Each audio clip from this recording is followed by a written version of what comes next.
은혜를 감사드립니다.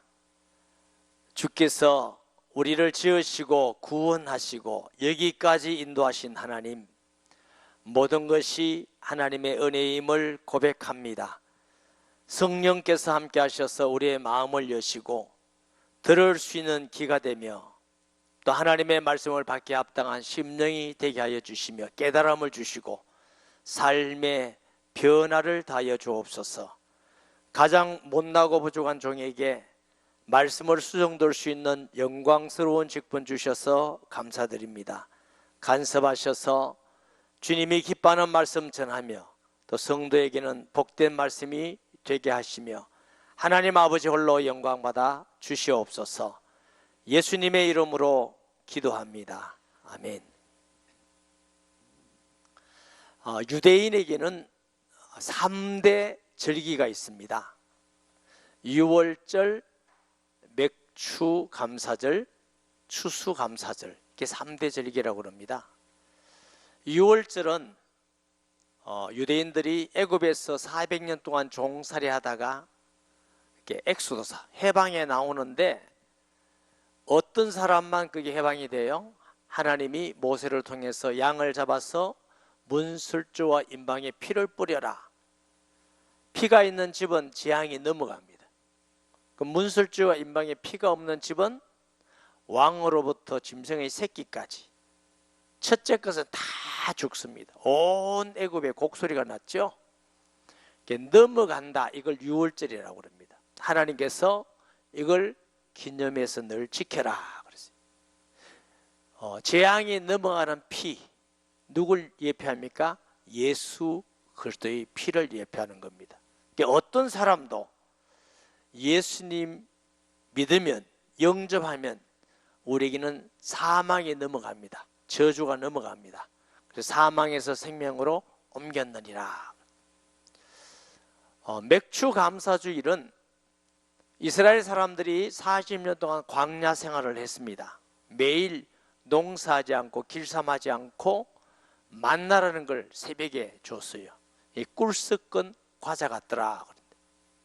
아무리 꿀 섞은 과자도 한 40년 먹으면 좀 질릴 것 아닙니까? 그러니까 이스라엘 사람들이 왜 이것만 주느냐, 우리 저 고기 먹고 싶다 이래서 하나님은 또 메추라기를 주시기도 하시고, 이게 40년 동안 하나님의 은혜로 살았어요. 약속된 젖과 꿀이 흐르는 땅에 들어가서 너희가 첫 곡식을 거두거든 하나님께 감사해라. 이게 맥추감사주일입니다. 그들이 40년 후에 젖과 꿀이 흐르는 가나안 땅에 들어가서 첫 곡식을 거두니 얼마나 기쁘겠습니까? 얼마나 감격이 있겠습니까? 그 감격과 기쁜 마음으로 하나님께 감사 제사를 드리는 거죠. 그런데 이 맥추절을 77절 또는 오순절이라기도 합니다. 6월절이 지난 7째 주일, 그래서 77절, 7째 주일 지나서 50일 되는 날이라서 오순절이라고 합니다. 신약 성경에 보면은 사도행전 2장에 오순절 날이 이름에 해서 성령 충만이 일어나고 그때부터 복음이 온 땅에 증거되는 역사가 일어나는데 영원 추수의 시작이 됨을 믿습니다. 그런 의미에서 맥추감사주일은 우리가 먹고 살 수 있는 첫 곡식 거둠도 너무너무 감사하고 감격적이지만 또 우리가 영원 추수가 시작된 그 하나님의 놀라운 은혜입니다. 아마 육신의 맥추감사주일보다 영원 추수가 하나님 앞에는 더 큰 영광이 되고 기쁨이 되는 줄 믿습니다. 그리고 한국에는 뭐 이렇게 잘 사니까 또 특히 농사하지 않는 분들이 많으시니까 첫 곡식의 그 감사와 기쁨은 굉장히 잘 못 느낄 수 있지 않겠나 하는 생각이 듭니다. 근데 지금 북한만 하더라도 저 먹고 살기 어려운데 겨울에 어렵다가 보리를 심고 밀을 심어서 그걸 먹을 수 있는 풍성한 곡식이 생겼다면 그들이 얼마나 기뻐하시겠습니까? 그래서 우리가 맥추감사주의를 통해서 평소에 감사가 식고 감사하지 못한 거 감사하는 계기가 되는 축복이 있기를 주의 이름으로 축원합니다. 예수님 믿는 사람과 믿지 않은 사람의 아주 중요한 다른 점이 있습니다. 믿는 사람은 모든 것이 하나님의 은혜입니다. 내가 태어나고 여기까지 오게 된 거, 예수 믿게 된 거, 살아가는 거, 하물며 걸어 다닐 수 있고 호흡할 수가 있고 일할 수 있는 모든 것, 가정의 모든 것이 하물며 핍박과 어려움과 환난과 고통 가운데 있다 할지라도 하나님 은혜입니다. 이 곤란과 핍박과 힘든 것도 합력하여 선을 이루신 하나님께서 분명한 선한 길과 복이 될 줄 믿습니다. 믿음 가운데에서 하나님께 영광을 돌립니다. 모든 게 하나님의 은혜입니다. 모든 것이 하나님께 감사하는 일입니다. 근데 예수 믿지 않은 사람은 하나님의 은혜라고 생각지 않고 내가 잘했어, 내가 열심히 했어, 내가 노력해서, 내가 씨앗 잘 뿌리고 자식 잘 키웠어, 그 영광을 자기에게 돌려요. 그러니까 감사가 없지요. 그리고 정죄하고 미워하고 못하면 그런 마음이 생겨요. 이 불신자들이. 로마서 1장 21절 말씀에 하나님을 알되, 믿지 않는 사람이에요. 하나님을 안다고 말하지만 실제로 모르죠. 하나님을 영화롭게도 아니하며 감사하지도 아니하고 오히려 그 생각에 허망하여지며 미련한 마음이 어두워졌나니. 여러분은 모든 삶에서 어떤 마음으로 살아갑니까? 제가 이번 주에 어떤 목사님 모임에서 설교를 하는데 제게 주제를 줬어요. 주제가, 제목이 뭐냐면 예수 그리스도 우리의 행복. 그래서 제가 물어봤습니다. 예수 믿는 걸 복음을 믿는다, 예수님 전하는 걸 복음을 전하는 거다. 이게 복음이란 말은 굿뉴스, 복된 소식, 기쁜 소식인데 목사님들 목회 생활이 어떻습니까? 기쁩니까? 이렇게 물었더니 어떤 분들은 기쁘다는데 어떤 분들은 힘들어 죽겠다는 거예요. 그게 제 마음을 제가 충분히 이해하죠. 힘들어 죽겠다는 거예요. 그런데 제가 막 저는 기쁩니다, 감사합니다 이렇게 또 말하기도 그래서 저도 참 힘들었습니다. 여러분, 이 목회는 사업하고 다릅니다. 교수님하고 다르고 이건 공무원하고 다릅니다. 전혀 세상이라고 다릅니다. 왜 다르냐? 하나님이 함께 주셔야만 영혼이 구원받고 응답이 오고 치료되고, 하나님이 함께 하지 않으면 이건 불가능한 거예요. 근데 제가 개척을 처음 해보니까 매일 설교한다는 것도 할 말이 없어요. 너무 힘들고 전도도 안 되고 응답되지 않는 기도를 계속 한다는 게 얼마나 힘든지 아세요? 그걸 보고 욕받다 이러는 겁니다. 힘들지, 안 되지. 또 가정생활도 힘들지, 교인과의 관계도 힘들지, 힘 안 되는 게 없어. 그때 이제 제가 한 3년쯤 하고 나니까 무슨 생각이 드냐면, 이런 일을 어떻게 사람이 할 수 있겠? 이건 사람이 할 수 있는 일이 아니다. 그리고 한 10년쯤 목회한 분을 보니까요, 그 사람이 교회가 성장하든 안 하든, 야, 대단하다. 이런 일을 10년이나 견뎠다니. 그런 굉장히 존경심이 나더라고요. 아마 여러분 대부분 모를 겁니다. 미국 이민교회가 얼마나 어려운지 이민교회 하는 분들은 대부분 재밌는 예화를 하나 가지고 있습니다. 그 예화가 뭐냐?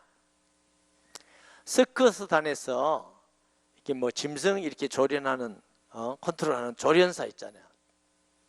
말하기를, 그럼 코끼리 보고, 여러분 이 코끼리를 울게 할 분 나오세요. 한번 울게 할 분 계십니까? 아무도 못 나가. 사람들이 뭐 어떤 말을 해도 안 울어. 근데 연세만은 한 분이 조용히 나와서 코끼리 귀에 대고 무슨 말 하더래요. 근데 코끼리가 눈물을 절절절절 이렇게 흘리더라고요. 이 조련사가 하도 궁금해서 무슨 말씀을 했습니까? 했더니 이분이 이제 은퇴한 목사님이라, 이민교회. 그래 코끼리한테 네 목회하라 그랬대. 그랬더니 막 울고 난리가 났대. 그게 또 조련사가 이 코끼리가 두 발을 들고 막 춤을 추게 하면 할 사람 나오라 그랬더니 아무도 못해, 아무도. 또 그 어른이 나오셔서 기석이 되고 무슨 얘기했더니 코끼리가 막 두 발 뜨고 난리 났어. 무슨 말을 했습니까? 했더니 너하고 내하고 개척하자 그랬더니 개척들이 싫다고.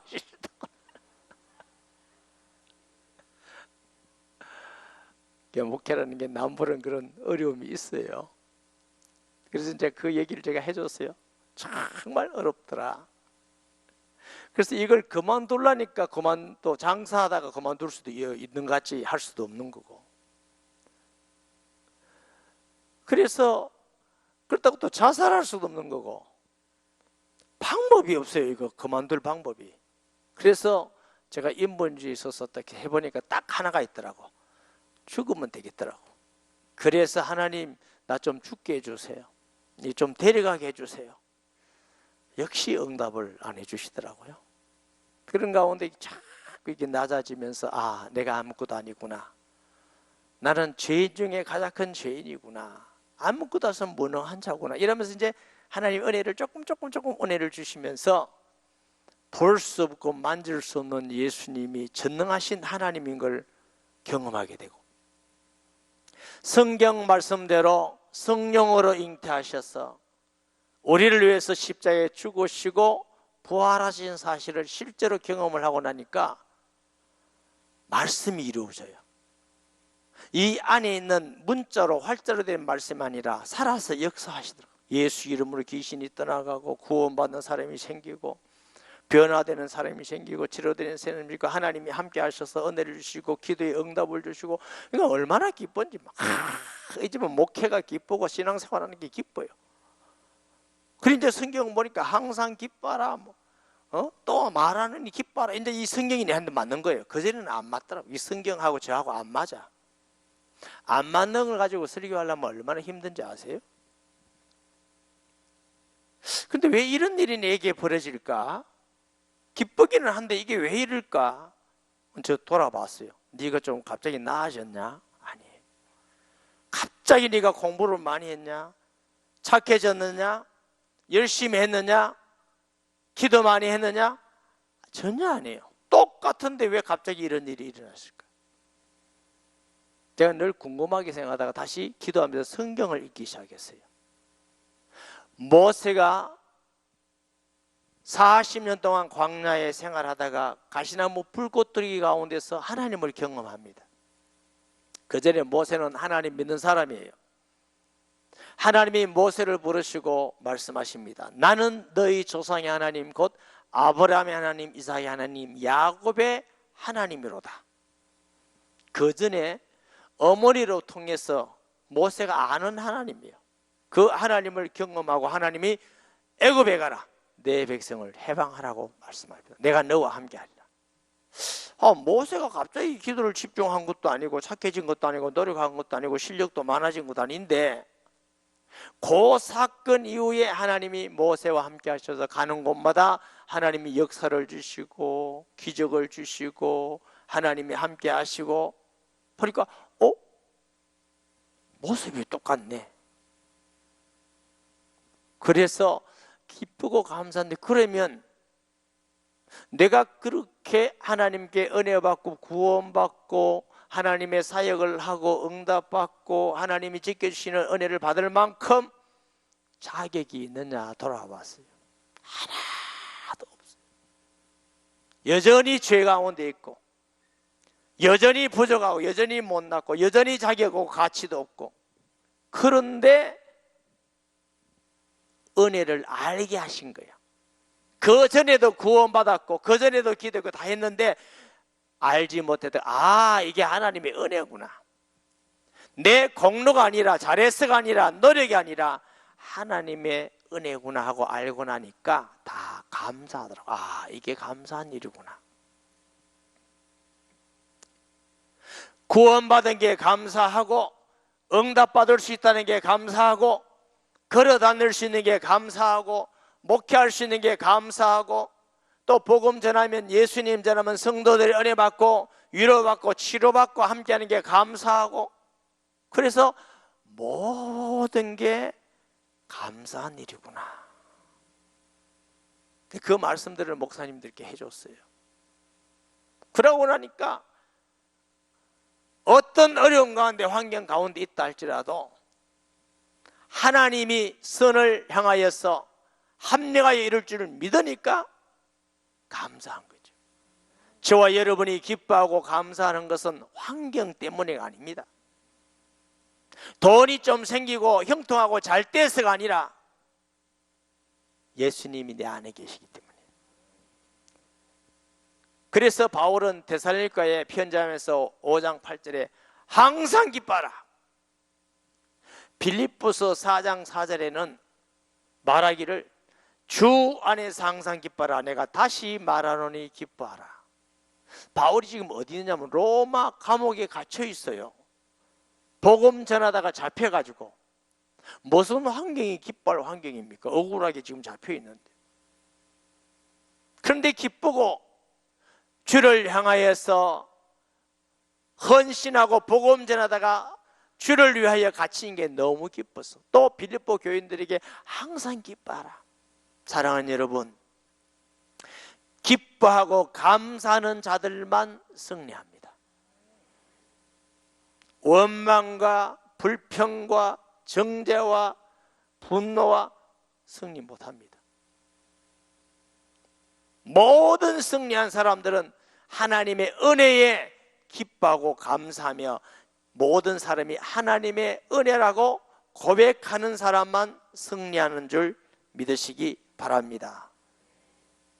바울 같은 사람 얼마나 많은 열매가 있고 역사가 일어났고 기독교 역사 가운데 놀라운 휙을 그을 만큼 전도와 선교에 엄청난 열사가 있는데 바울은 나는 죄인의 개수요 나의 나된 것은 하나님의 은혜다 이렇게 고백합니다.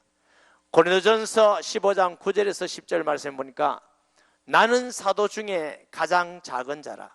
나는 하나님의 교회를 박해하였으므로 사도라 칭함 받기를 감당하지 못할 자이나 그러나 내가 나된 것은 하나님의 은혜로 된 것이니 내게 주신 그의 은혜가 헛되지 아니하여 내가 모든 사도보다 더 많이 수고하였으나 내가 한 것이 아니요 오직 나와 함께 하신 하나님의 은혜로다.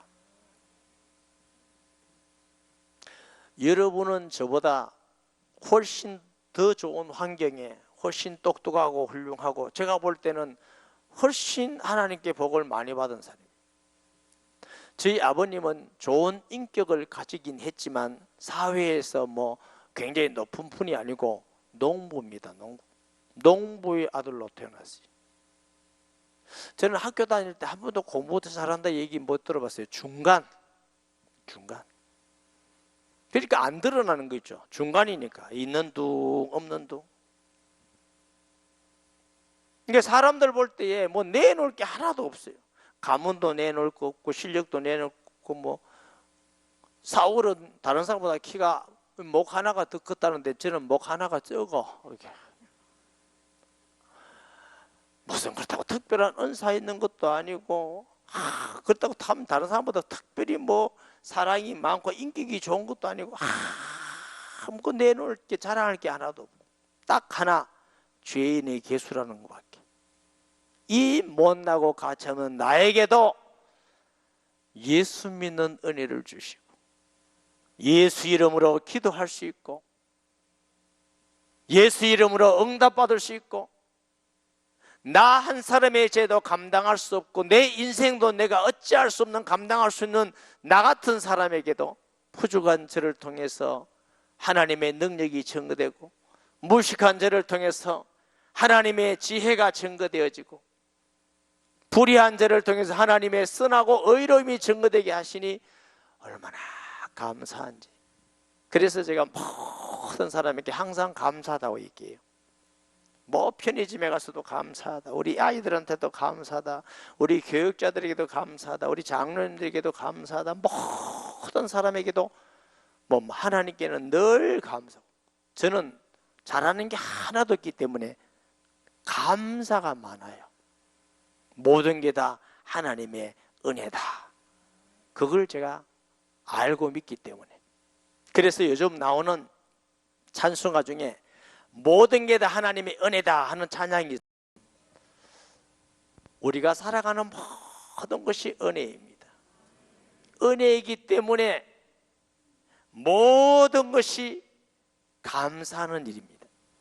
골로새서 2장 7절 말씀에 그 안에 뿌리를 박으며 세움을 받아 교훈을 받은 대로 믿음에 굳게 서서 감사함을 넘치게 하라. 하나님의 말씀, 예수님의 뿌리를 내리고 그러면 감사만 있게 돼요. 감사. 하나님을 알지 못한 사람은 감사할 수가 없어요. 하나님의 은혜를 모르니까. 기도할 때도 빌립보서 4장 6절을 보니까 감사함으로 하나님께 아뢰라 그랬어요.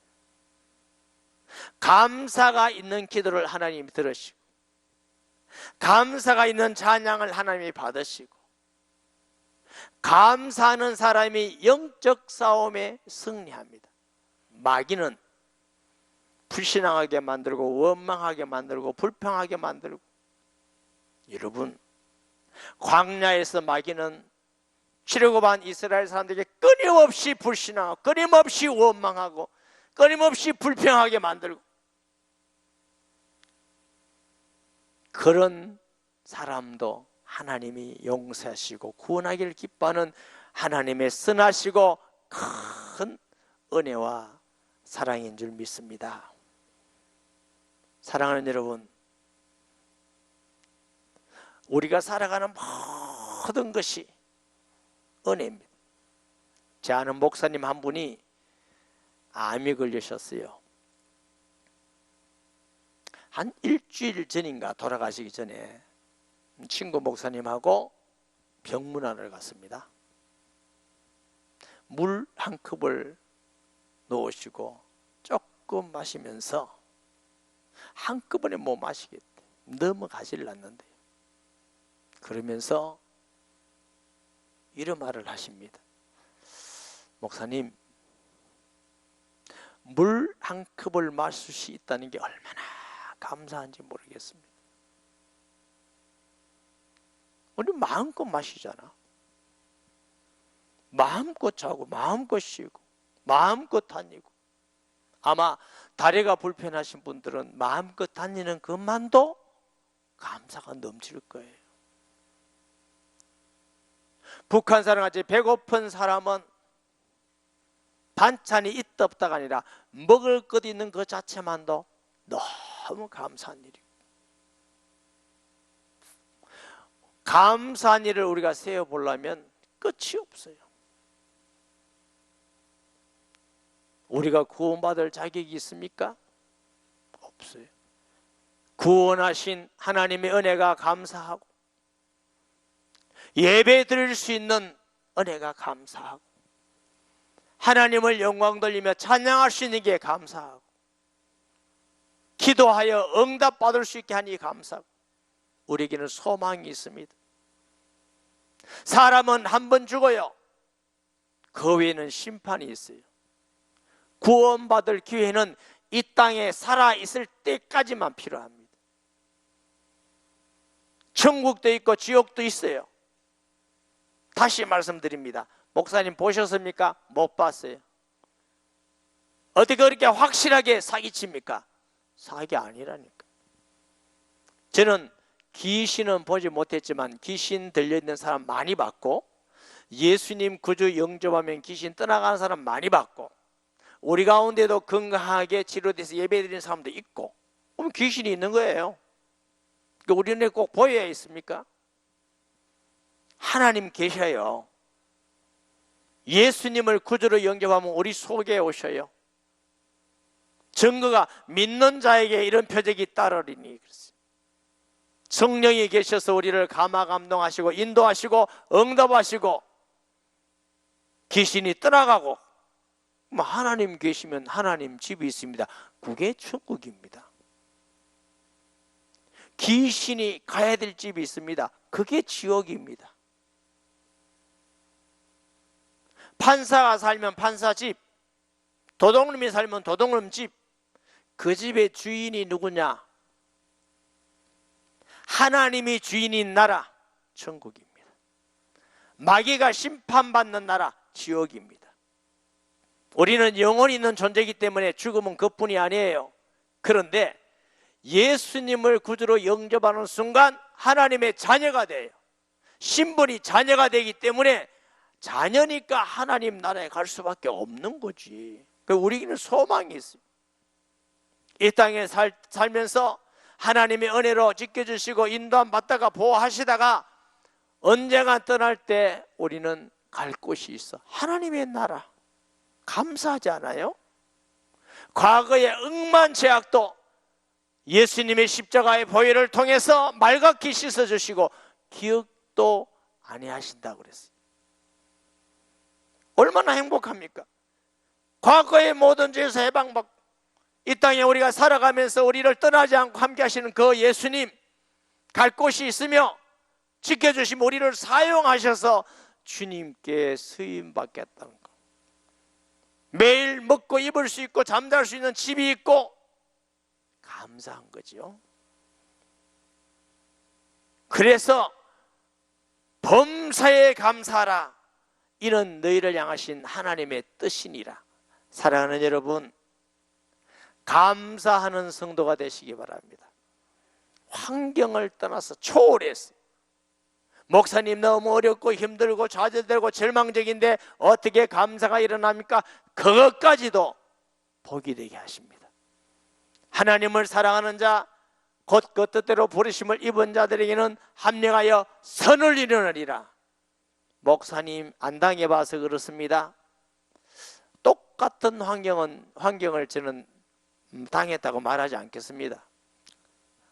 저도 좌절 많이 해보고 힘들어해보고 절망해보고 앞으로도 못 가고 뒤로도 못 가고 옆으로도 못 가고 길이 하나도 없을 때 기도하니까 하나님이 하늘의 길을 주시고 하나님이 조금 더 주님을 바라보게 하시고 주님을 경험하게 하시고 아, 이것도 복이구나. 혹시 우리 성도 중에 어려운 가운데 있다면 간절한 마음으로 주님을 바라보시기 바랍니다. 주님을 바라보라는 신호입니다. 기쁜 일, 응답, 풍성한 일 주셨으면 감사하고 찬양하고 하나님께 영광 돌리시기 바랍니다.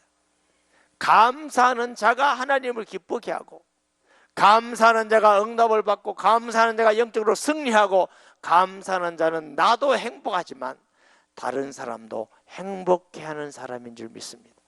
이런 복된 성도가 되기를 예수님의 이름으로 축복합니다.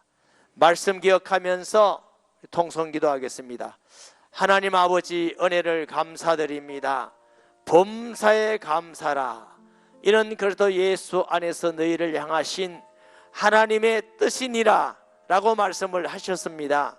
우리 성도들 때로는 어려운 형편과 좌절과 절망 가운데 있는 자들도 있을 줄 압니다. 성령이 위로하여 주시고 더 그럴수록 주님 바라보며 주님 앞에 기도하며 의지하여 나감으로 가장 축복된 시간, 응답의 시간, 하나님이 함께하는 시간이 되기를 원합니다. 어떤 일 가운데에서도 항상 감사함으로 하나님을 기쁘게 하며 응답받으며 찬양하며 승리하는 우리 성도들 되게 하여 주옵소서. 예수님의 이름으로 기도합니다. 아멘.